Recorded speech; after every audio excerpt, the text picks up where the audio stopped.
चलिए मित्रों, मैं एक बार फिर से अनिल यादव शिव शक्ति सुपरस्टार क्लासेस में आप लोगों का स्वागत करता हूँ।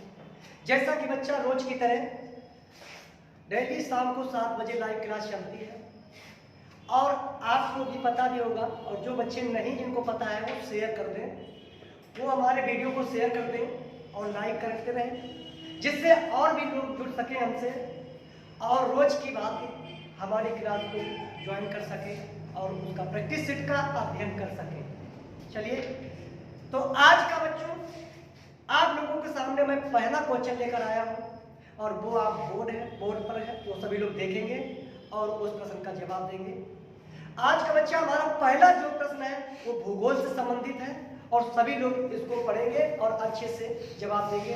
ठीक है, चलिए क्वेश्चन संख्या फर्स्ट है आज का।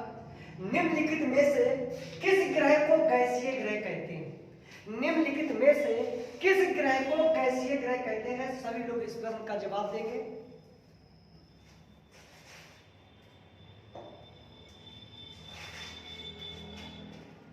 देखिए बच्चा, निम्नलिखित में से किस ग्रह को गैसीय ग्रह कहते हैं? देख लीजिए, पहले तो बच्चा आप गैसीय ग्रह चार है। कौन कौन से गैसीय ग्रह हैं? जैसे कहते हैं बृहस्पति, शनि, अरुण, वरुण।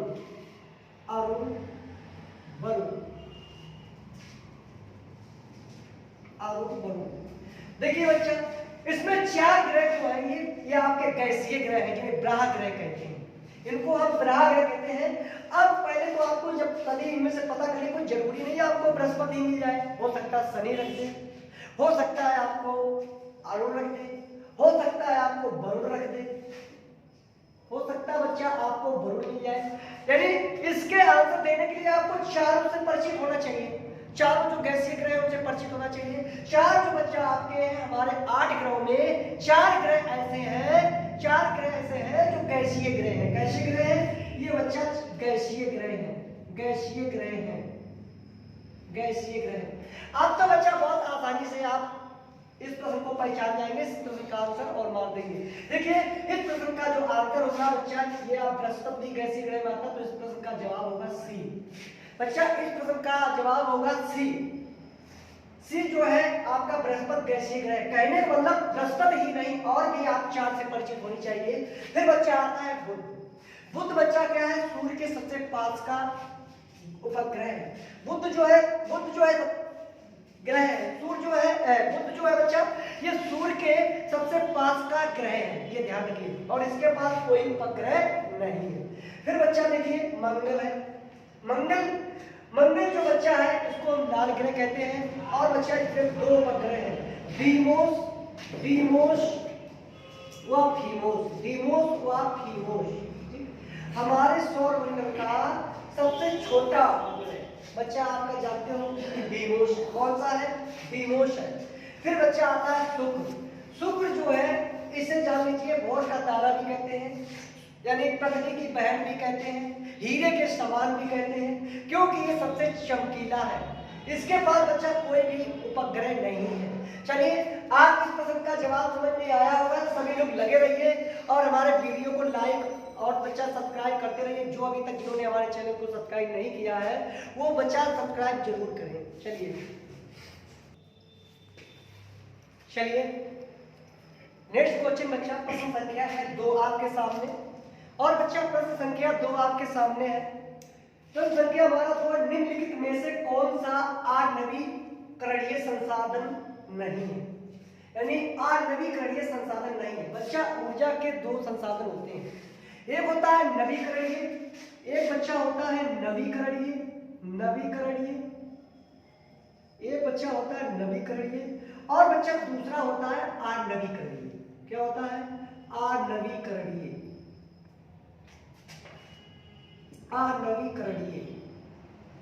दूसरा बच्चा होता है आणविकरणीय। ठीक है बच्चा, नवीकरणीय को हम गैर परंपरागत कहते हैं, इसको बच्चा हम गैर परंपरागत कहते हैं, गैर परंपरागत।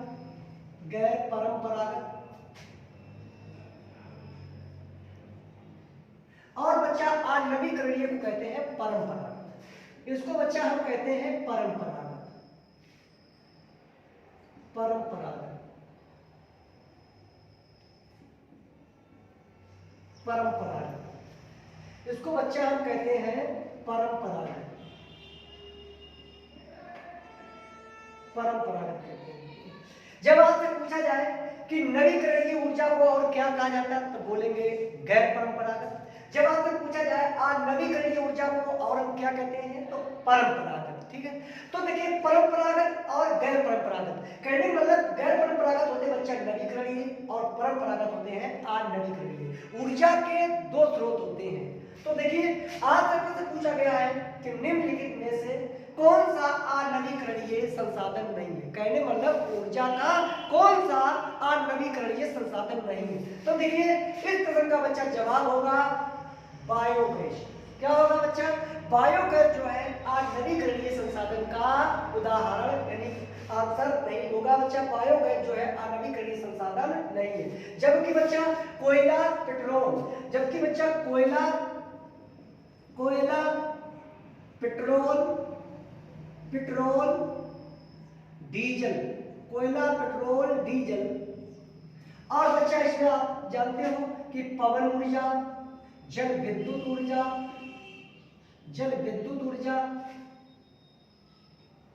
भूतापीय ऊर्जा और भी बच्चा है बायोगैस है और इसके अंतर्गत आते हैं। ये बच्चा जो है नवीकरणीय के उदाहरण है। किसके उदाहरण? नवीकरणीय। नवीकरणीय वो होती है बच्चा, गैर परंपरागत वो होती है जो कभी समाप्त ना हो। कहने मतलब गैर परंपरागत ऊर्जा वह होती है जो कभी समाप्त ना हो। परंपरागत ऊर्जा वह होती है जो बच्चा कभी भी समाप्त हो सकती है। जैसे कहें डीजल, पेट्रोल, कोयला, बच्चा परमाणु बम, ये इनकी ऊर्जा कभी भी नष्ट हो सकती है। तो ऐसे ही आप इनको आप हल कर सकते हैं। जरूरी नहीं कि आपसे यही आपको दिया जाए कि बायोगैस रखे और भी इनमें से रख सकते हैं। तो जैसे आप कहेंगे जल विद्युत ऊर्जा, ये बच्चा कभी न समाप्त होने वाली ऊर्जा है, तो इसे हम गैर परंपरागत कहते हैं। जैसे आपका कोयला, पेट्रोल, ये बच्चा समाप्त कभी भी समाप्त हो सकती है, तो इसे हम इसको हम परंपरागत कहते हैं, यानी अनवीकरणीय कहते हैं। आप लोगों को समझ में आया होगा और इसी तरीके से आप प्रैक्टिस करते रहिए और हमारे वीडियो को लाइक और शेयर करते रहिए। और बच्चा जिन लोगों ने अभी चैनल को सब्सक्राइब नहीं किया है वो लोग चैनल को सब्सक्राइब कर लें, जिससे आपकी प्रैक्टिस भी होती रहे और आपके सारे हमारी भी प्रैक्टिस और हम भी प्रैक्टिस आपके कराते रहे। चलिए नेक्स्ट क्वेश्चन प्रश्न संख्या आपके सामने हमारा 3 होगा।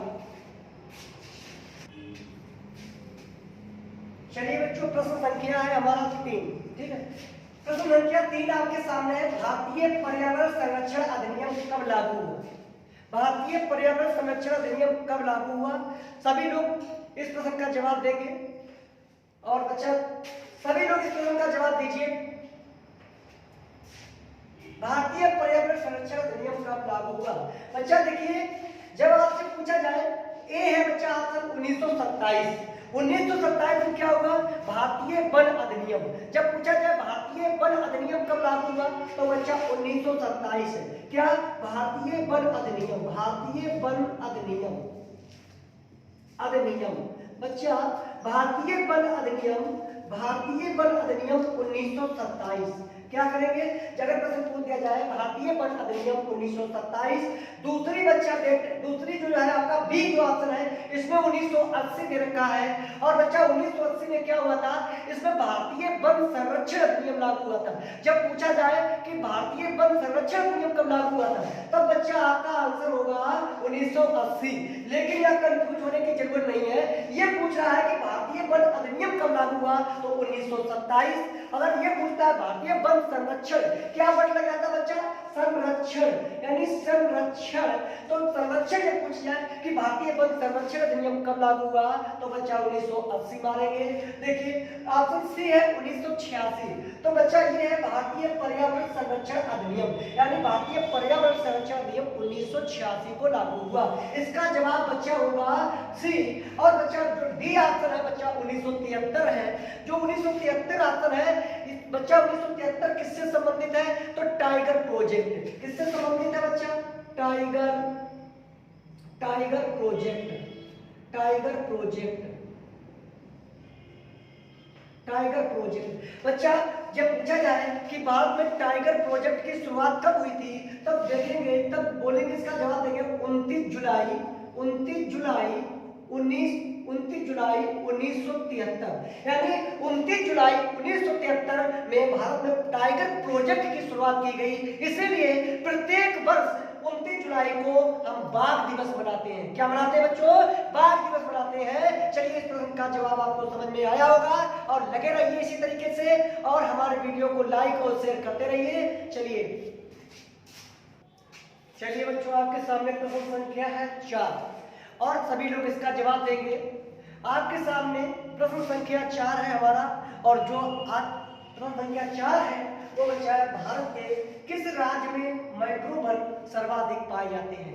बच्चा, मैक्रो वन को हम ज्वारीय वन भी कहते हैं। ज्वारीय वन को बच्चा जो दलदल में उगते हैं, कहाँ उगते हैं? दलदल में। और बच्चे यहाँ दलदल का, जैसे पश्चिम बंगाल हुआ आपका, और वहां पर आपका सुंदरबन का डेल्टा है, सुंदरबन को हम ज्वारीय वन भी कह सकते हैं और मैक्रो वन भी कह सकते हैं। ये आप ध्यान रखिए, कभी मैक्रो वन पूछेगा, कभी सुंदरबन पूछेगा, कभी उनको और नाम पूछेगा तो कहेंगे ज्वारीय वन भी कहते हैं। चलिए, तो कहने मतलब भारत में सबसे अधिक यानी ज्वारीय वन, कहने मतलब यानी मैक्रो वन किस राज्य में पाए जाते हैं? तो बच्चा इस प्रश्न का चलिए जवाब देंगे सभी लोग। पहला ऑप्शन है बच्चा पश्चिम बंगाल, दूसरा है बी है गुजरात, सी है बिहार, डी है उत्तर प्रदेश। सभी लोग बहुत बढ़िया जवाब देते हैं, और लगे रहिए इसी तरीके से, जाइए नहीं, और सभी लोग जवाब देते रहेंगे, लगे रहिए अंत तक। चलिए, नेक्स्ट प्रश्न का देखिए जवाब। बच्चा ए है पश्चिम बंगाल। बच्चा पश्चिम बंगाल, इस प्रश्न का बच्चा जवाब होगा पश्चिम बंगाल होगा। क्या होगा? पश्चिम बंगाल। सबसे अधिक भारत में अगर माइक्रोवन पाए जाते हैं तो पश्चिम बंगाल में पाए जाते हैं। कहाँ पाए जाते हैं? पश्चिम बंगाल में पाए जाते हैं। अगर दूसरा स्थान बच्चा आता है तो गुजरात आता है। गुजरात का कौन सा स्थान बच्चा है? दूसरा स्थान है। अगर दूसरे स्थान की बात करते हैं तो गुजरात का आ जाता है। अगर बच्चा यहाँ पर ये आ जाए कि निम्नलिखित, अगर यहाँ पर गुजरात पश्चिम बंगाल नहीं दिया होगा तो आपका प्रश्न बन जाएगा कि निम्नलिखित में से सबसे अधिक मैक्रोवन कहाँ पाए जाते हैं? कहने मतलब अब बताइए, जो आपके सामने 4 ऑप्शन, इनमें से आंसर बताइए, तो आपको बच्चा गुजरात को टिक करना होगा। किसको टिक करना होगा? गुजरात को आंसर देना होगा। चलिए, आपको इस प्रश्न का जवाब समझ में आया होगा। लगे रहिए इसी तरीके से, प्रैक्टिस करते रहिए और अपनी भी स्पीड को बढ़ाते रहिए, और भी बच्चा हमारे वीडियो को लाइक और शेयर करते रहिए। चलिए, हमारा नेक्स्ट प्रश्न संख्या होगा आपके सामने 5 होगा। चलिए बच्चों, आपके सामने एक और प्रश्न, हमारा प्रश्न संख्या 5वां है। दमदार प्रश्न है बच्चों, सभी लोग इस प्रश्न का जवाब देंगे। सभी लोग इस प्रश्न का जल्दी से कमेंट करेंगे और जवाब देंगे। बच्चों, प्रश्न संख्या हमारा 5वां है, वो एक गुड़ शिखर किस पर्वत की सर्वाधिक ऊंची चोटी है? गुड़ शिखर किस पर्वत की सर्वाधिक ऊंची चोटी है? तो इसमें बच्चा देखिए, हमारा ए ऑप्शन है सतपुड़ा, बी ऑप्शन है नीलगिरी, सी ऑप्शन है अन्नामलाई, डी ऑप्शन है अरावली। देखिए बच्चों, काफी बच्चों का ऑप्शन डी आ रहा है। बहुत सही, बहुत बढ़िया, आप लोग आंसर मार रहे हैं, बहुत अच्छा टिक लगा रहे हैं, बहुत अच्छा जवाब दे रहे हैं। बहुत से बच्चे देखते हैं हम यहाँ पर डी ऑप्शन दे रहे हैं। चलिए, बहुत अच्छा। आइए इस प्रश्न का देखिए, यानी गुड़ शिखर किस पर्वत की सर्वाधिक ऊंची चोटी है? तो देखिए बच्चों, सतपुड़ा पर्वत की बच्चा सबसे ऊंची चोटी है धूपगढ़। सतपुड़ा पर्वत की सर्वाधिक ऊंची चोटी कौन सी है? धूपगढ़। सतपुड़ा पर्वत की सर्वोच्च पर्वत चोटी है धूपगढ़। बच्चा, नीलगिरी पर्वत की सर्वोच्च ऊंची चोटी है, सर्वाधिक ऊंची चोटी है दोदा बेट्टा। कौन सी है? दोदा बेट्टा। बच्चा देखिए, नीलगिरी पर्वत की सर्वाधिक ऊंची चोटी है दोदा बेट्टा। अन्नामलाई, बच्चा सी ऑप्शन दिया है अन्नामलाई पर्वत की सर्वोच्च चोटी है अनाईमुडी। कौन सी है? अनाईमुडी।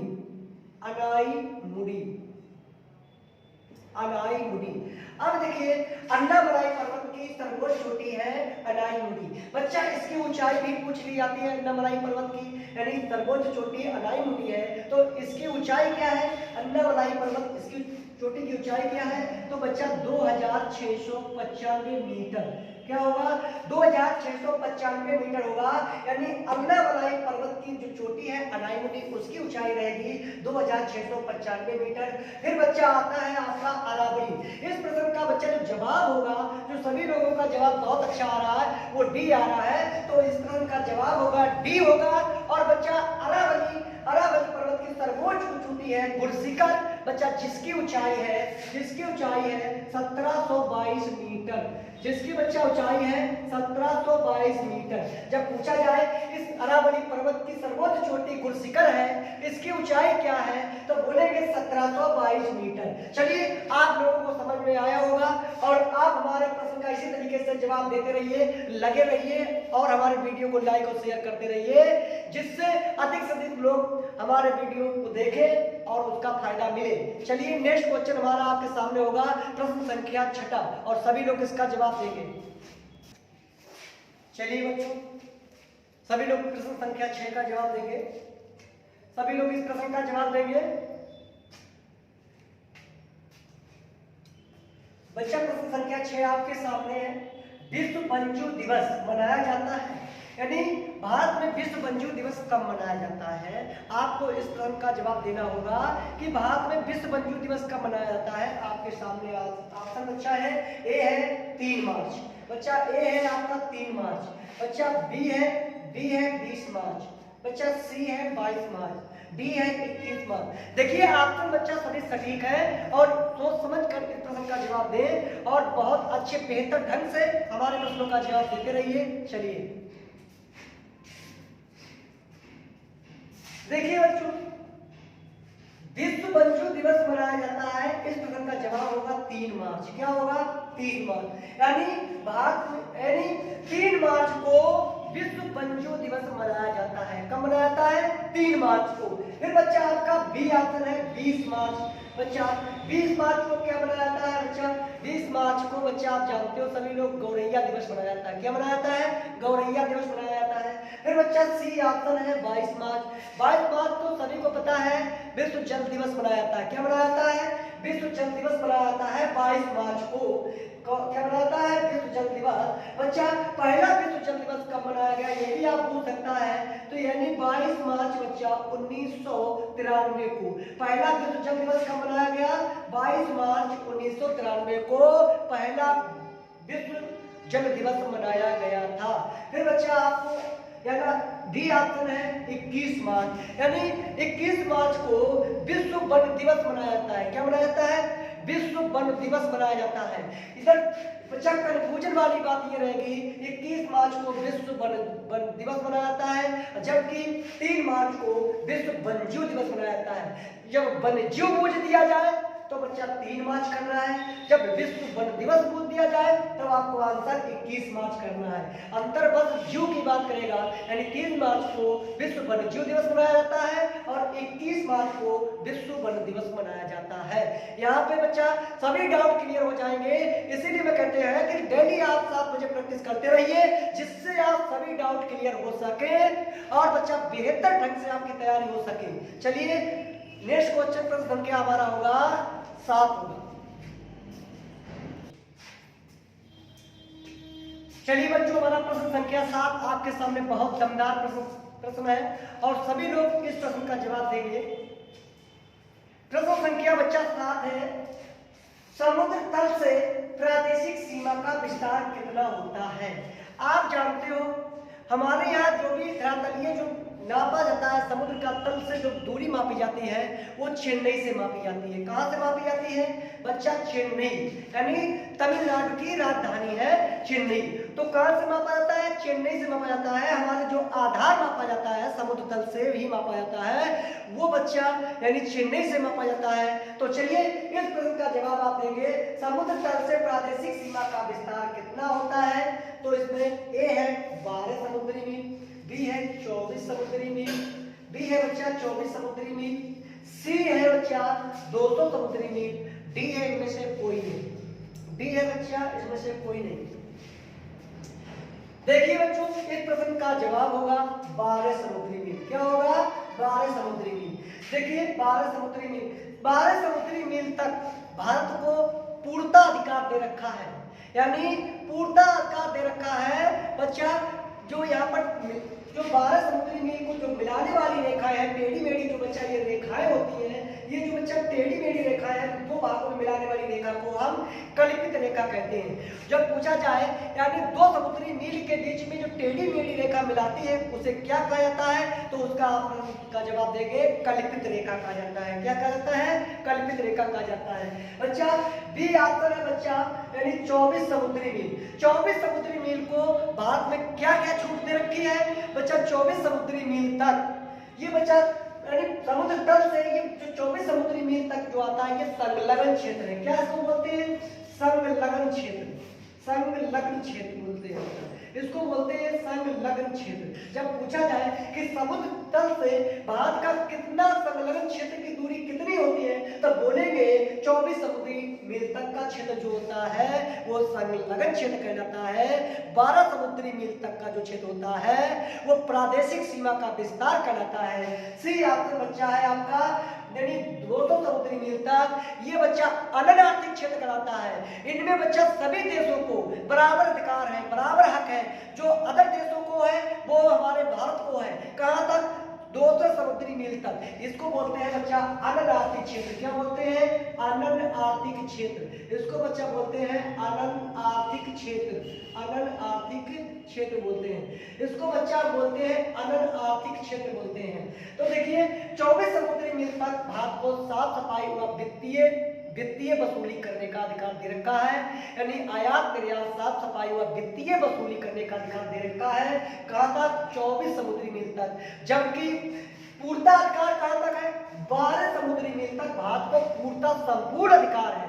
कोई भी कार्य करता है 12 समुद्री मील तक, यानी भारत को संपूर्ण अधिकार है बच्चा। डी ऑप्शन है 200 समुद्री मील तक, यानी ये आपका अनन्य आर्थिक क्षेत्र है। यहाँ पर भारत को यानी वैज्ञानिक अनुसंधान व नए द्वीपों को निर्माण करने की, नए द्वीपों के निर्माण व विध्वंस करने की छूट मिली हुई है। यानी वैज्ञानिक अनुसंधान व प्राकृतिक संसाधन व नए द्वीपों के निर्माण व विध्वंस करने की छूट मिली हुई है। कहां पर मिली हुई है? 200 समुद्री मील तक, यानी अनन्य आर्थिक क्षेत्र में। और बच्चा यहाँ सभी देशों को समान अधिकार प्राप्त है। इस तरीके से हमारे प्रश्न का जवाब जो है आप सभी लोगों को समझ में आया होगा। और बड़ी गहराई से अध्ययन करते रहिए, प्रैक्टिस शीट अपना जारी रखिए, जिससे आपकी कमियां हम दूर कर सकें। चलिए, इस प्रश्न का जवाब आप सभी लोगों को समझ में आया है। अब नेक्स्ट वाला प्रश्न संख्या होगा 8। चलिए, प्रश्न संख्या बच्चों आपके सामने है 8। सभी लोग देखिए, इस प्रश्न का अगर जल्दबाजी में जवाब देंगे तो 100% सभी लोगों को गलत ही जवाब आएगा। जल्दबाजी ना करें और बहुत अच्छे से बच्चा आंसर देंगे, इस प्रश्न का जवाब देंगे। चलिए, पहले प्रश्न को समझने का प्रयास करेंगे, इसके बाद बच्चा आंसर देंगे। पहले समझ लीजिए कि प्रश्न है क्या, ऐसा तो नहीं कुछ घुमा दिया हो। तो देखिए, प्रश्न आपका है संचार उपग्रह पृथ्वी के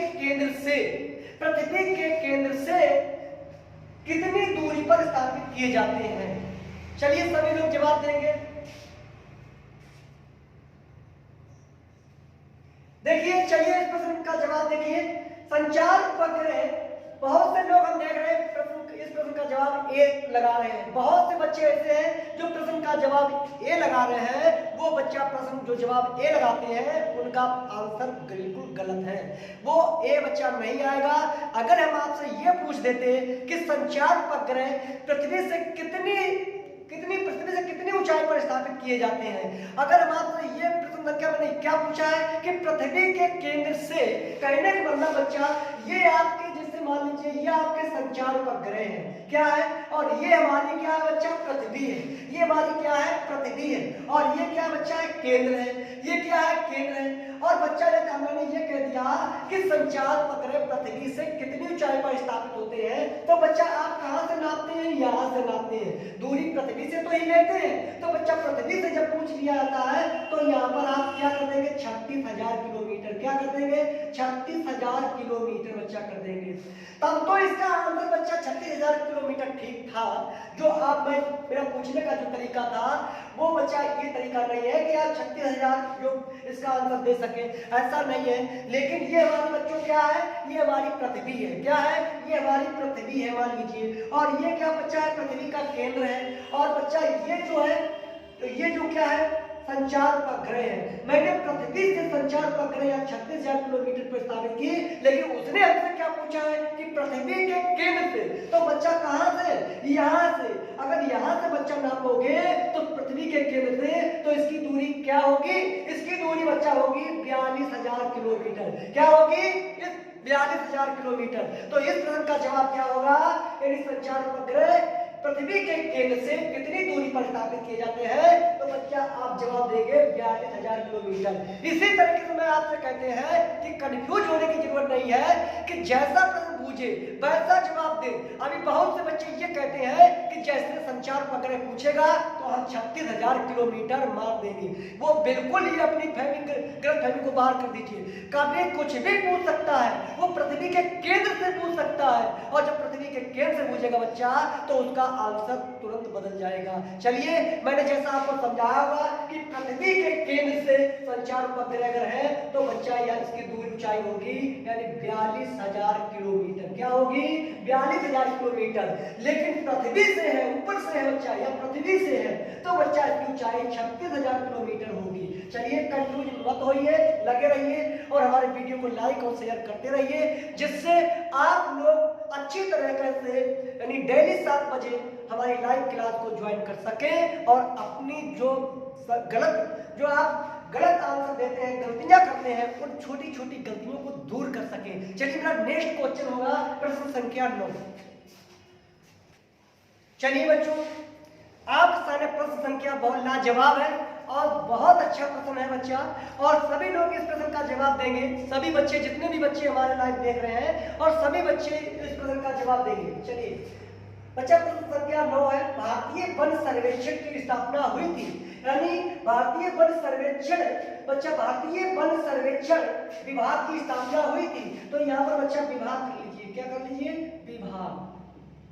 भारतीय वन सर्वेक्षण विभाग की स्थापना हुई थी।